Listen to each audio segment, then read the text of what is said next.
The final reason why people don't tend to learn a lot of these techniques correctly is because of what we call selective learning. So as you go through the program, you'll notice that there are a lot of techniques. And in fact, some people get to the end of fundamentals and say they didn't really learn much, but there is a lot of techniques there.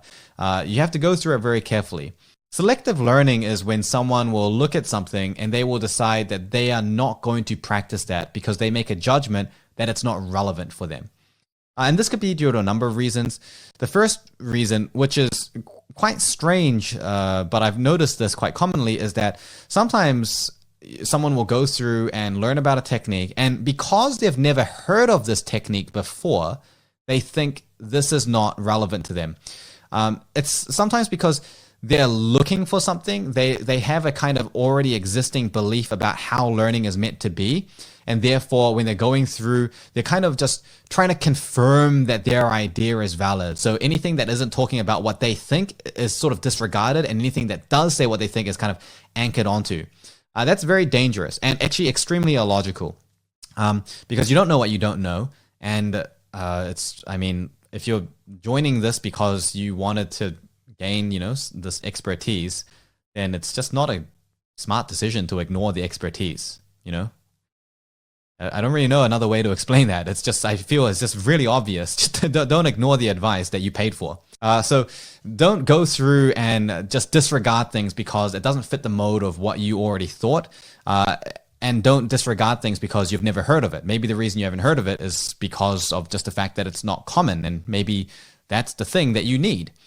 All of the techniques that we teach, every single one has been field tested. We don't teach anything that's only theory. We never teach anything that is only in the research. Nothing makes it into the course unless there's been extensive testing with real students in real authentic environments where we know that it consistently produces success. Holding accountability for the advice that I give is something that I hold, put on a pedestal. So you can trust that the techniques that you're going to learn and have already learned are ones that we know work in the real world, in real world environments, not like the perfect artificial lab setting, where nothing else goes wrong. The reason that selective learning is such an issue is because, especially in the earlier stages, the techniques that you learn in the early stages are very rarely going to be the final version of the technique that you learn. And in many cases, the techniques that you learn in the fundamentals are component techniques of something that becomes a composite technique. So a component technique is a technique that in itself is not complete. However, it doesn't mean that it's useless. Like a component technique can in itself be a technique that produces a specific outcome, like a note-taking technique or a technique for you to use in lectures or in class or in meetings. This is stuff that you can use and you can get an immediate benefit from. The reason we call it a component is because it doesn't integrate fully with all the other techniques that are there. It doesn't produce the full effect of what it could produce. Component techniques can come together in like some weird sort of like Digimon combining like polymerization sort of thing to create a composite technique. A composite technique is, as it sounds, a composite. So it means that it's comprised of multiple component techniques. They're more advanced techniques. They're all taught in the growth phases and beyond.